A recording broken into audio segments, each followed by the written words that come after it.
Jake Martinez wiped the sweat from his forehead as he crawled out from under the massive cooling unit. The engine room of the Stellar Horizon was always hot, but today it felt like an oven. He had just finished fixing another problem that the alien engineers couldn't solve. It was the third repair this week that they had given up on. "Another human trick," muttered Braktor, the Thornak chief engineer. The bear-like alien stood 10 feet tall and weighed as much as 3 humans. His thick fur was dark brown and his claws could tear through metal. "We do not understand how such small hands fix what our strong ones cannot." Jake said nothing. He had learned that staying quiet was better than trying to explain. The aliens on the ship saw him as weak because he was small. At 5 feet 7 inches, Jake was shorter than most humans back on Earth. Here, among creatures twice his size, he looked like a child.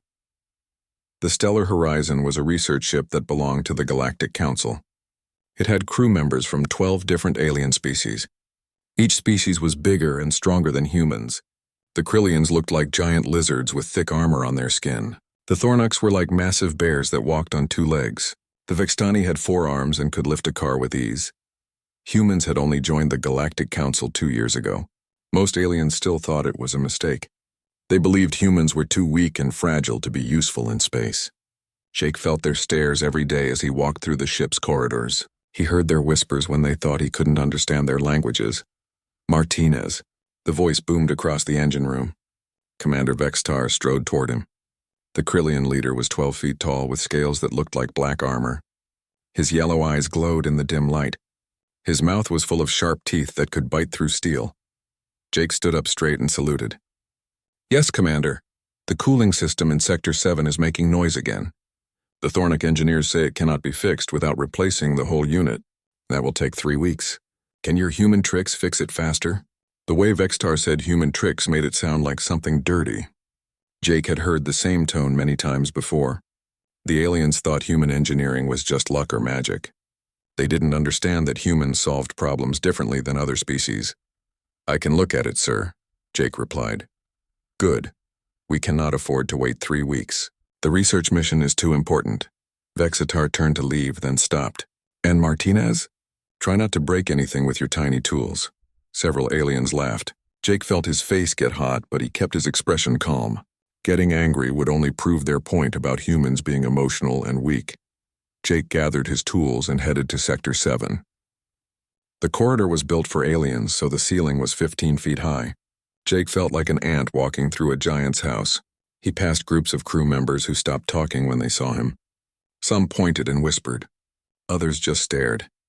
Near the mess hall, Jake heard familiar voices. A group of Krillian soldiers sat around a large table eating their meal. They were talking about the human crew members in their harsh hissing language. Jake understood enough to know they were making jokes. "The little Terrans think they are engineers," one soldier said, "but they cannot even reach the high control panels without climbing." "I heard the small one, Martinez, weighs less than my armor," another added. "How can something so weak fix anything important?" "Humans should stay on their little planet," a third voice joined in. "Space is for real species, not these soft pink creatures." Jake walked faster. He had heard worse insults, but they still hurt. He wondered why he had volunteered for this mission. Back on Earth, he was a respected engineer. He had degrees from the best universities and had worked on projects that saved lives. Here, he was just a curiosity. Sector 7 was in the lower part of the ship. The cooling unit was as big as a truck and made terrible grinding noises. Jake could see why the Thornak engineers wanted to replace it. The sound meant that several parts inside were broken. Jake opened his toolkit. His tools looked like toys compared to the massive equipment the aliens used. But these small tools could do things that big ones couldn't. They could reach into tight spaces and make precise adjustments. He climbed onto the unit and opened the access panel. Inside, he could see the problem immediately. 3 coolant lines had come loose and the main pump was out of alignment. It was the kind of problem that happened when someone tried to force parts together instead of fitting them carefully. The repair took Jake 4 hours. He had to remove dozens of components and realign the entire cooling system. His back ached from bending over the small parts. His hands were covered in grease and coolant fluid. But when he finished, the unit ran perfectly. The terrible grinding noise was gone. As Jake packed up his tools, Lieutenant Zara Kowalski approached. She was the other human on the ship, working in communications. Zara was tall for a human woman, but she still looked small next to the aliens. "Nice work," she said. "I could hear the difference from 3 decks away." "Thanks," Jake replied. "At least someone appreciates it." "Don't let them get to you," Zara said. "They'll figure out we're useful eventually." "Will they? Sometimes I think we made a mistake coming out here." "No," Zara shook her head. "We belong here. We just have to prove it." That night, Jake lay in his small quarters and stared at the ceiling. Through the porthole, he could see stars rushing past as the ship traveled faster than light. Somewhere out there was Earth, where humans were respected for their minds and creativity. Here he was just the small Terran who fixed things the big aliens couldn't understand. Tomorrow would bring new problems and new insults. Jake knew the aliens would never see him as an equal. They measured worth by size and strength. In their eyes, he would always be weak, but Jake had something the aliens didn't understand. He had the human ability to see solutions where others saw only problems. He had the determination to keep trying when others gave up. And deep inside, he had the quiet strength that came from knowing that being small didn't mean being weak. He just needed a chance to prove it.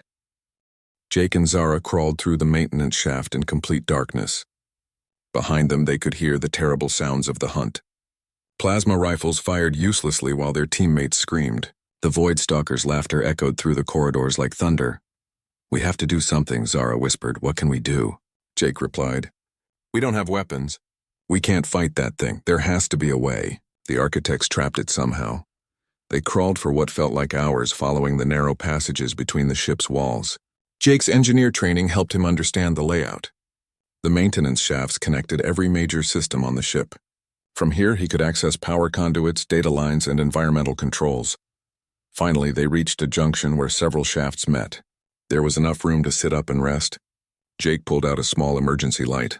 In its glow, Zara's face looked exhausted and scared. "How many of us are left?" she asked. Jake listened carefully to the sounds echoing through the ship. He counted 3 different plasma rifle signatures still firing. "Maybe 6 or 7, he said. "Out of 15. The creature is picking us off one by one.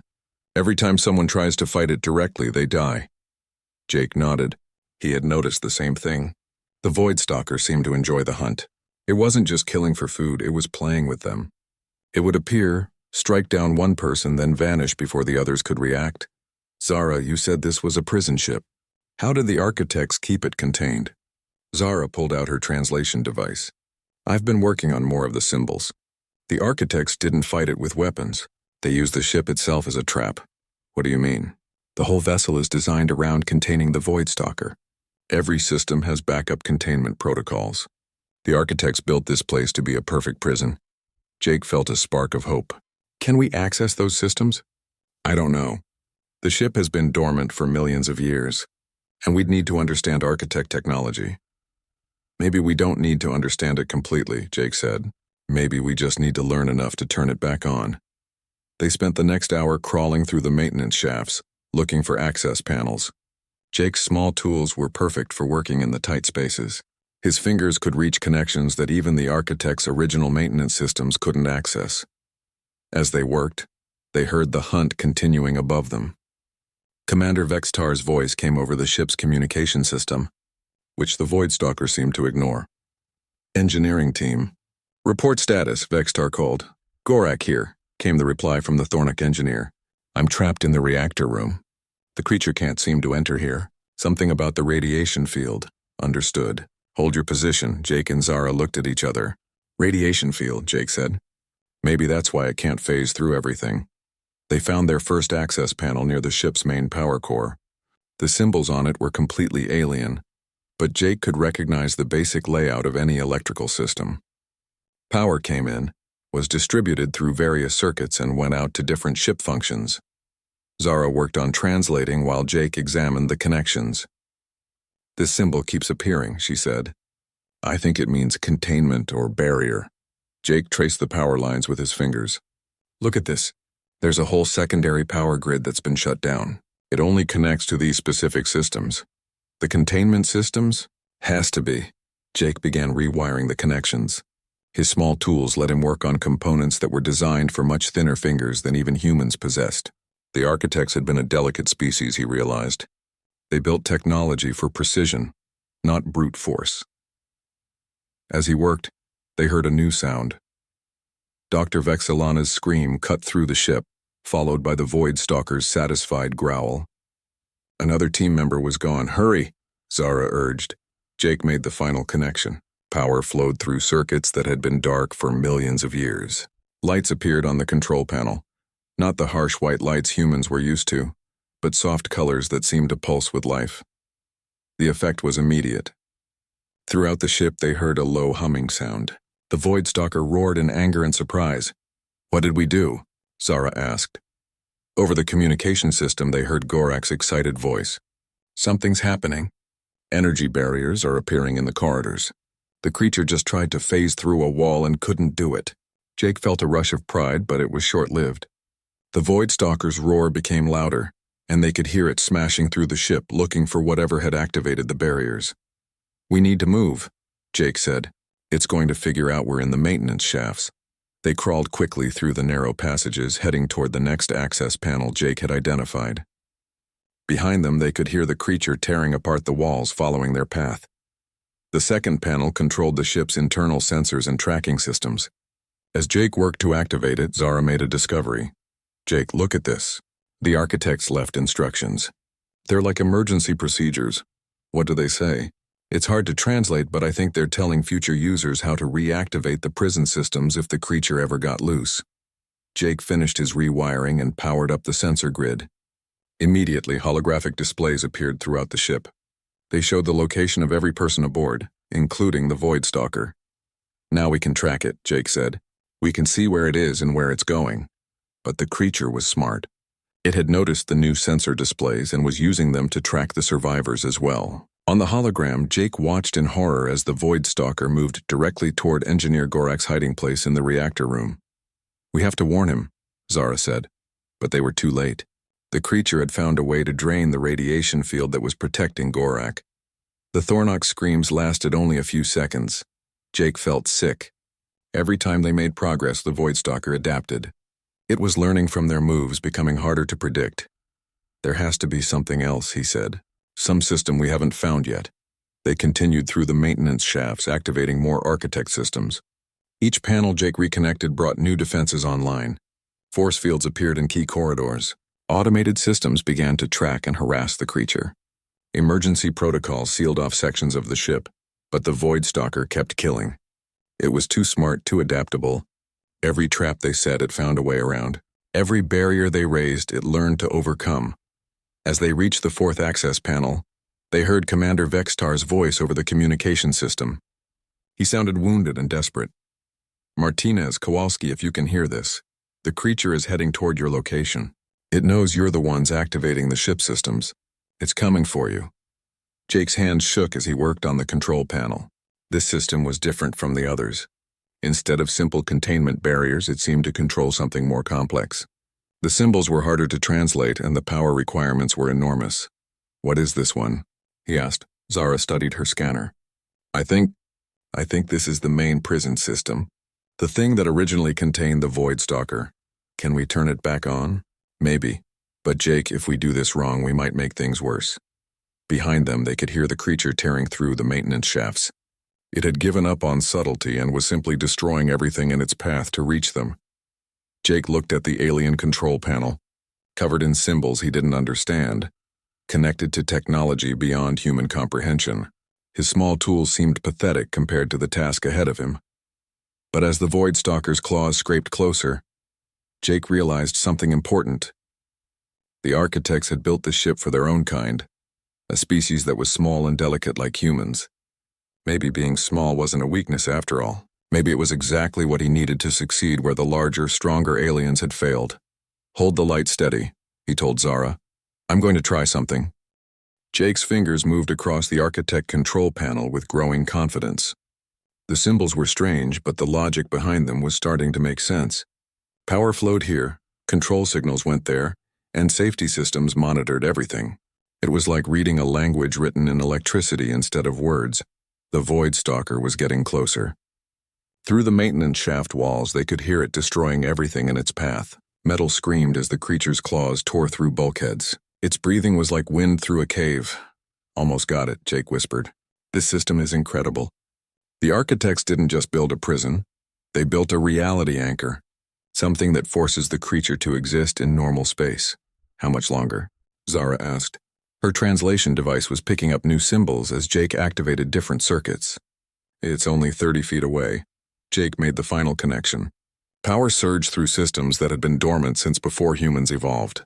Throughout the ship, the soft humming grew louder. Reality itself seemed to solidify around them.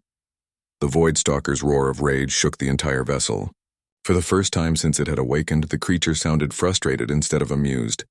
"It worked," came Commander Vextar's voice over the communication system. "The creature can't phase anymore. It's trapped in normal space." But Jake and Zara's celebration was cut short. The maintenance shaft above them exploded inward as massive claws tore through the metal. The Voidstalker's red eyes glared down at them through the hole. "Clever little creatures," it said in its voice like grinding stone.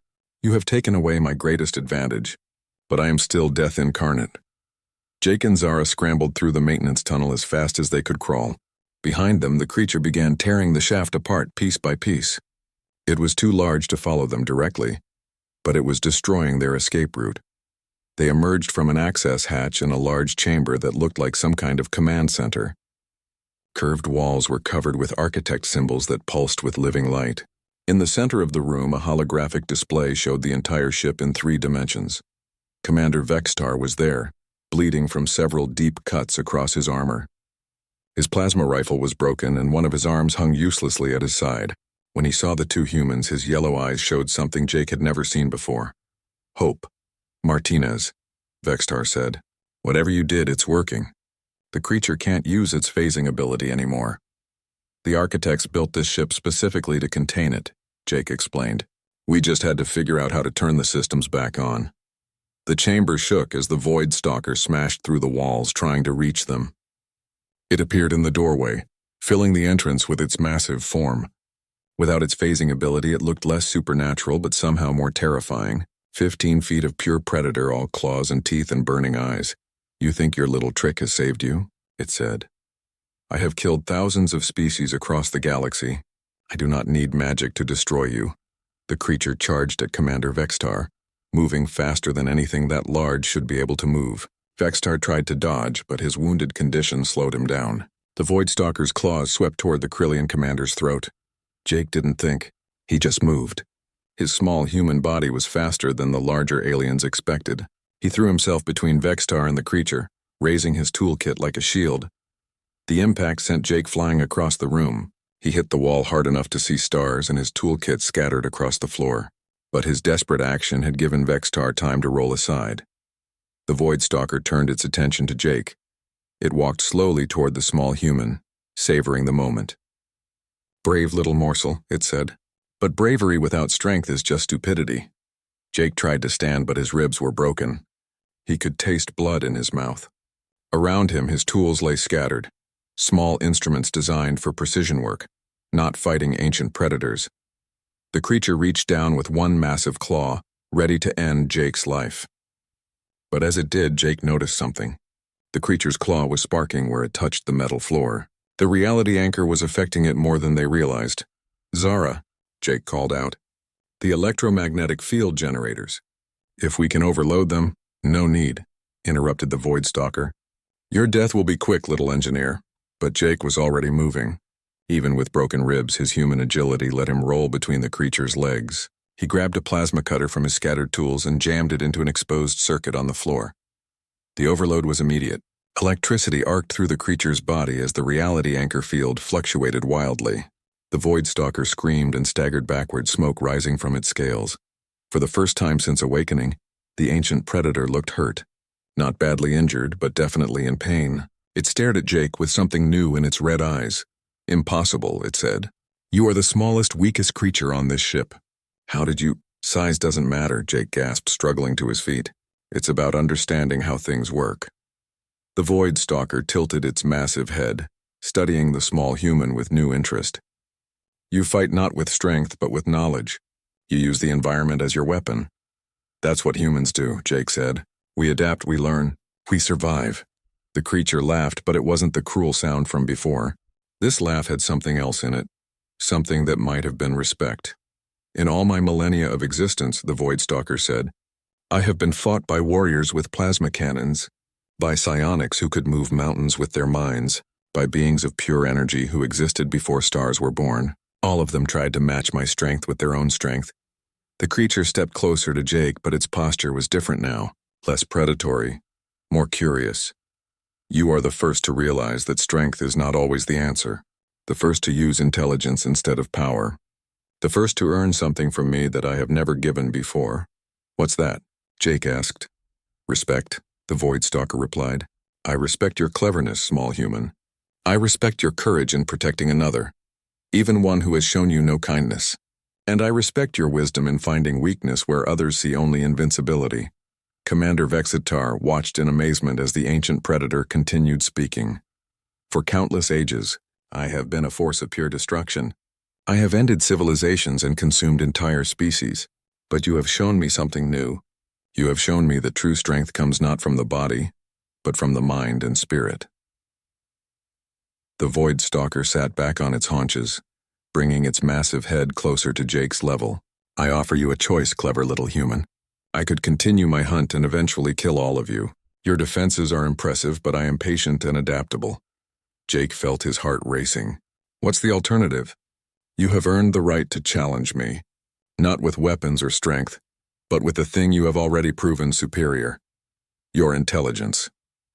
Solve a puzzle that has existed since before your species learned to make fire, and I will spare your companions. And if I fail, then I will kill you quickly and cleanly as befits a worthy opponent. Your death will have honor.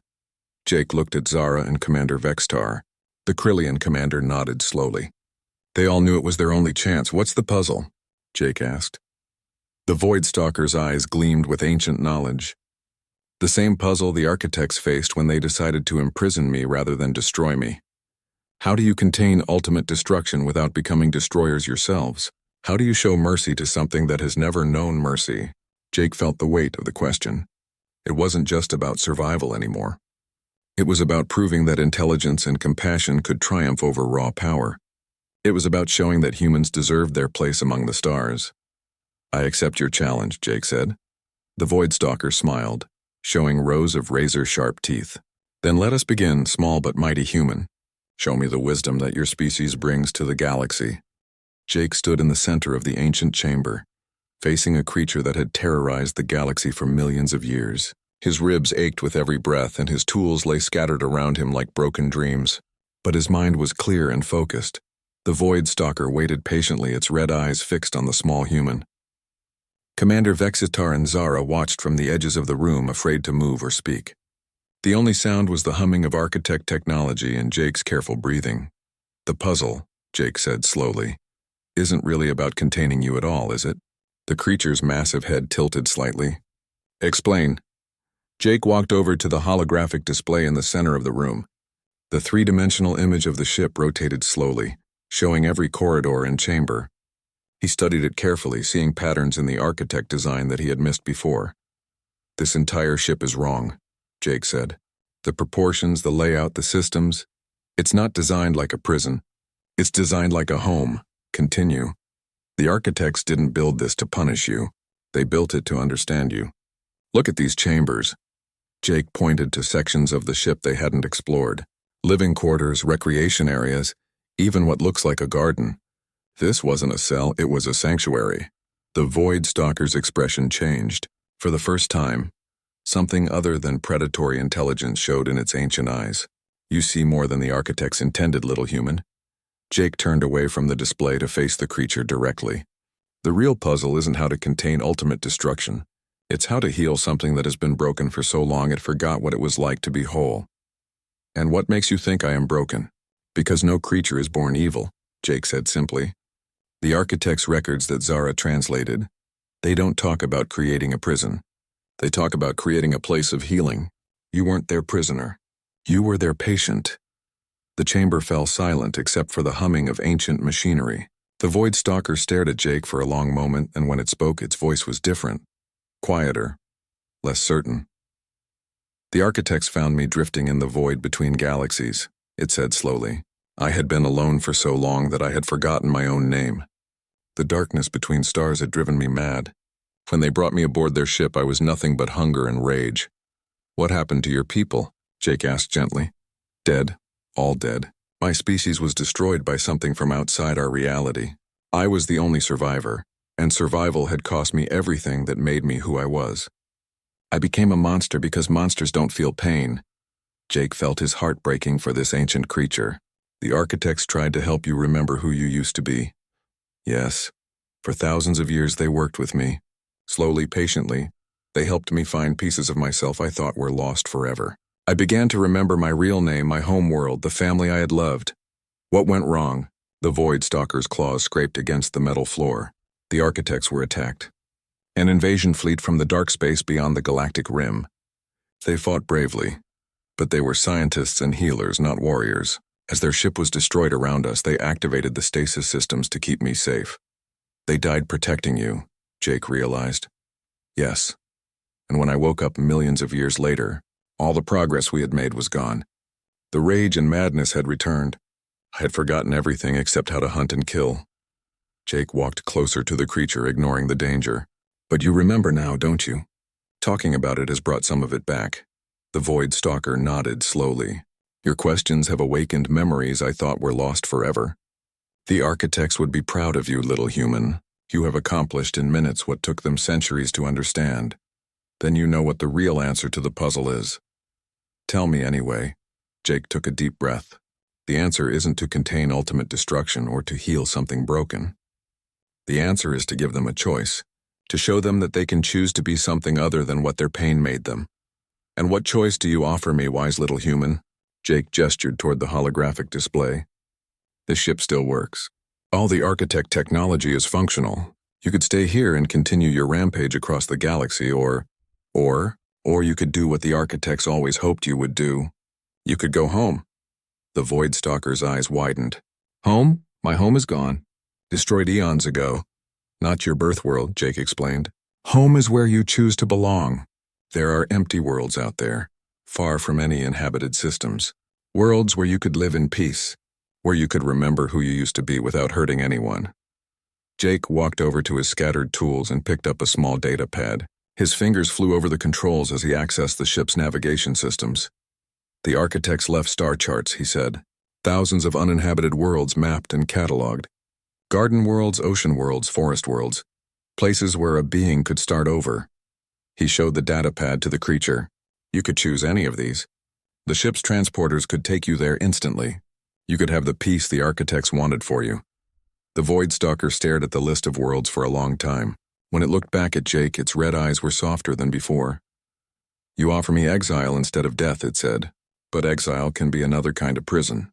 Not exile, Jake corrected. Freedom. The choice to be who you want to be instead of who your pain made you. The creature was quiet for several minutes. In the silence, Jake could hear the distant sounds of the ship's systems humming around them. Finally, the Void Stalker spoke. In all my existence, no being has ever offered me mercy, it said. Even the architects, kind as they were, saw me as something to be fixed. You are the first to see me as someone who can choose to fix themselves. The creature stood up to its full height, but the motion no longer seemed threatening. You have given me the greatest gift possible, small human. You have given me hope.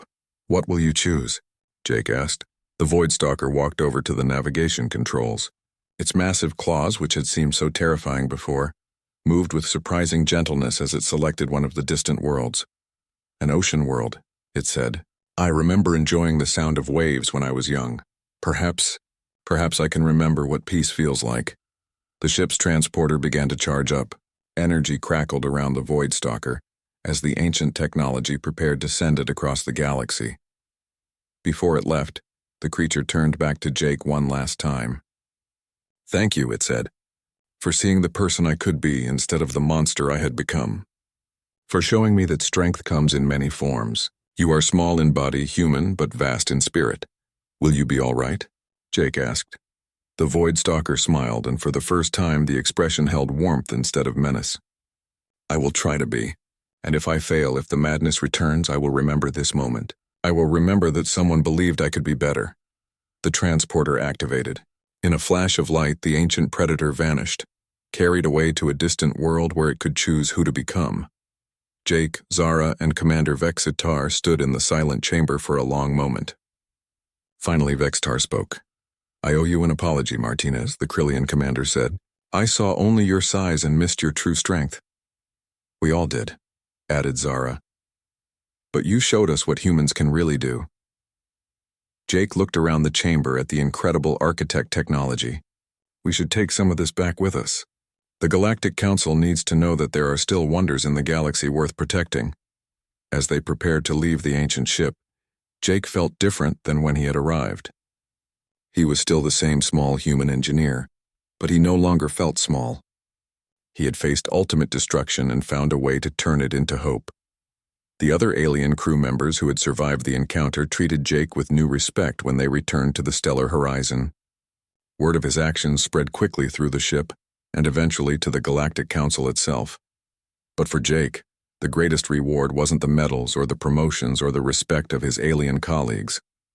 It was the knowledge that somewhere in the galaxy, on a peaceful ocean world, an ancient being was learning to choose hope over despair. Size didn't matter after all. What mattered was having the courage to see beyond fear, the wisdom to offer mercy instead of judgment, and the faith that even the most broken things could be made whole again. Jake Martinez had proven that humans belonged among the stars, not because they were strong, but because they were human. And sometimes being human was exactly what the galaxy needed. 3 days after Jake fixed the cooling system, the stellar horizon detected something unusual on their sensors. Captain Mordak, a massive Vextani with 4 arms and blue skin, called all senior staff to the bridge. Jake wasn't senior staff, but Commander Vextar ordered him to come anyway. We need someone small to crawl through tight spaces, Vextar had said with his usual sneer. The bridge was enormous, with control stations built for giants. Jake had to use a stepladder to see the main screen clearly. What he saw made his breath catch. A ship floated in the darkness of space, but it was like no ship he had ever seen. The vessel was black as midnight and covered in strange symbols that seemed to glow with their own light. It was huge, even bigger than the stellar horizon. Its shape was wrong somehow, with angles that hurt to look at and curves that seemed to bend space around them.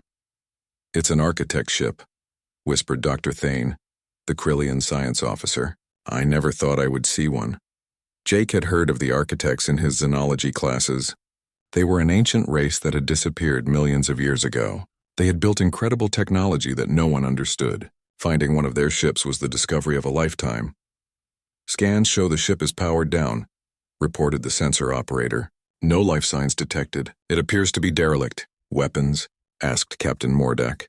None that we can detect. But with architect technology, we might not recognize their weapons if we saw them. Commander Vextar stepped forward. I will lead a boarding party. This could be the greatest archaeological find in galactic history. Within an hour, the away team was assembled. Commander Vexistar led 6 Krillian warriors, 4 Thornok engineers, and 2 Vextani scientists. Jake and Zara were the only humans included. Jake carried his toolkit while Zara brought translation equipment. The boarding shuttle approached the architect ship slowly. Up close, the vessel looked even stranger. The hull seemed to shift and move in ways that made Jake's eyes water. The docking bay opened for them without any signal, as if the ship knew they were coming. Inside the architect vessel, everything was wrong. The corridors were too wide in some places and too narrow in others. The walls curved in impossible directions. Gravity worked differently in different sections. Jake felt dizzy just walking through the halls. The architecture doesn't make sense, muttered Engineer Gorak, a Thornok. How did they build this? Architect technology was always beyond our understanding, replied Dr. Vexilana, one of the Vextani scientists. They could bend the laws of physics. The team split up to explore different sections of the ship. Jake found himself with 3 Krillian soldiers in what looked like a control room. The walls were covered with symbols that pulsed with soft light. In the center of the room stood a pillar made of something that looked like liquid metal. Can you make sense of any of this, human? Asked Sergeant Colrath. Jake studied the symbols. Some of them looked familiar from his xenoarchaeology courses. I think this might be a navigation system, he said. These symbols could be star maps. How would you know? Colrath laughed. Humans have been in space for less than 100 years. Before Jake could answer, the symbols began to glow brighter. The liquid metal pillar started to hum. Throughout the ship, they could hear machinery coming to life. What did you touch, human? Colrath demanded. Nothing. Jake protested. I didn't touch anything. Alarms began to sound. Emergency lights flashed red throughout the ship. Over the communication system, they heard Commander Vextar's voice. All teams return to the shuttle immediately. The ship is powering up. As they ran through the corridors, Jake noticed that the walls were changing.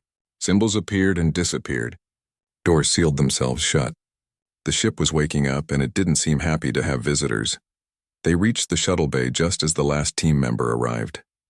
But as Commander Vexitar tried to start the shuttle, nothing happened. The engines were dead. The communication system was silent. "We're trapped," Vextar announced. "The architect ship has some kind of jamming field around us." That's when they heard the sound. It started as a low moan that seemed to come from everywhere at once. Then it became a roar that shook the entire ship.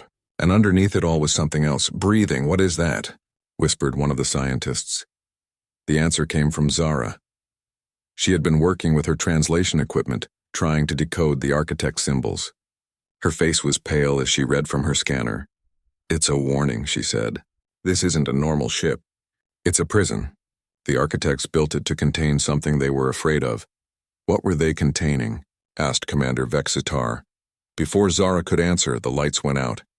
Emergency power kicked in a moment later, but the red light made everything look like blood. And in that brief moment of darkness, they all heard something moving in the corridors outside the shuttle bay. The sound was like claws on metal, like something large dragging itself through the narrow passages, like a predator stalking its prey. "Everyone, weapons ready," ordered Vextar. The Krillian soldiers raised their plasma rifles. The Thornok engineers pulled out heavy laser cutters. Even the scientists drew sidearms. Jake looked at his small toolkit and felt helpless. What good were screwdrivers and circuit testers against whatever was coming for them? The scratching sound grew closer. Through the partially sealed shuttle bay doors, they could see a shadow moving in the corridor. It was huge, at least 15 feet tall. It moved wrong, like it was sliding between dimensions. "Zara," Jake whispered. "What exactly did the architects imprison here?" Zara's hands shook as she read more of the translated warnings. They called it a void stalker, an apex predator from somewhere outside normal space. The architects said it was unkillable by conventional weapons. The shadow in the corridor stopped moving. For a moment, everything was silent except for the sound of their own breathing. Then two eyes appeared in the darkness. They glowed like red stars and seemed to look directly at Jake. A voice spoke from the shadows. It was ancient and terrible, like the sound of dying stars. It spoke in perfect galactic standard, which should have been impossible for a creature that had been locked away for millions of years. "I smell fear," the voice said. "I taste the terror of lesser beings.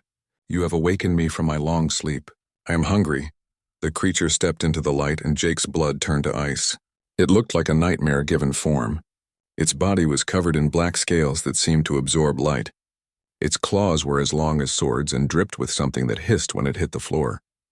Its mouth was full of teeth like broken glass. But the worst part was that it seemed to exist in two places at once. Jake could see through parts of its body to the wall behind it. The Voidstalker could phase in and out of normal reality. Commander Vextar fired his plasma rifle. The bolt of energy passed right through the creature without effect. The Voidstalker laughed, a sound like breaking bones. "Your weapons cannot touch me," it said, "but my claws can touch you." The creature moved faster than thought. One moment it was across the bay. The next it was standing behind Sergeant Colrath. Its claw swept across the Krillian's back, tearing through armor like paper. Colrath screamed and fell. The other soldiers opened fire, but their shots passed harmlessly through their enemy. The Voidstalker struck again and another warrior went down. "Run!" shouted Commander Vextar. "Scatter and find somewhere to hide." The team split up and ran into the maze of corridors. Jake found himself running beside Zara, their small human legs pumping to keep up with the longer strides of their alien companions. Behind them, they could hear the Voidstalker hunting. It moved through walls like they weren't there, appearing wherever it wanted. The screams of their teammates echoed through the ship as the ancient predator began to feed. Jake's mind raced. How do you fight something that can't be hurt? How do you hide from something that can walk through walls? The aliens with their powerful weapons and thick armor were helpless. But maybe, Jake thought as he and Zara dove into a maintenance shaft too small for the larger aliens. Maybe being small wasn't always a disadvantage. Maybe this time, the thing that made humans seem weak might be exactly what they needed to survive.